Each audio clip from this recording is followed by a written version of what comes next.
ब्रज के एक संत थे कृष्णदास जी, जो नित्य ठाकुर जी को माला पहनाते थे। बाबा ने सुना था, अगर कोई ठाकुर जी को 12 वर्ष तक नियम से सेवा करेगा तो ठाकुर जी उसे दर्शन देने जरूर आएंगे।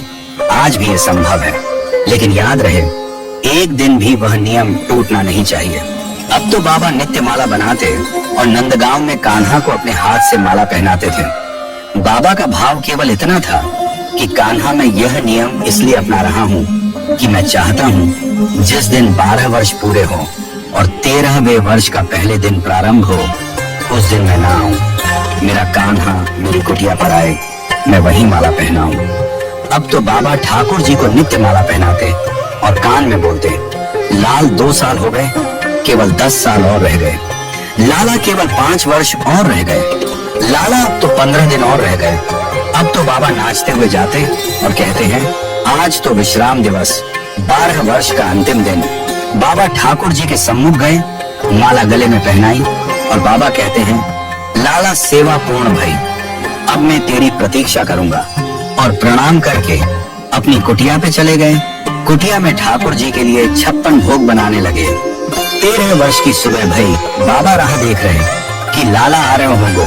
मंगला से लेके राजभोग और राजभोग से लेके संध्या काल हो गई, लेकिन लाला नहीं आया।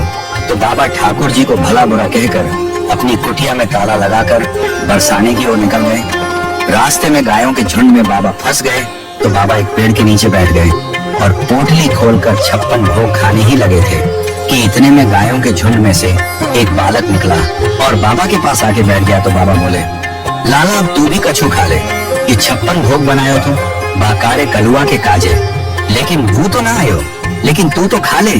तो छोटा बालक बोला, बाबा मेरे हाथ में गोबर लग रहा है, तू ही खवा दे मुझे। बाबा स्वयं खावे, ग्वारिया को खवावे। अब तो बाबा ने देखा, उस ग्वारिया के नेत्रों से आंसू धारा बह रही है। बाबा बोले, लाला तू रो क्यों रहा है? लाला बोला, बाबा मैं यहाँ मारे रो रहा हूँ कि आज तेने मोहे माला ना पहनाई। जैसे ही ये शब्द सुने तो कृष्णदास बोले, कौन हो तुम?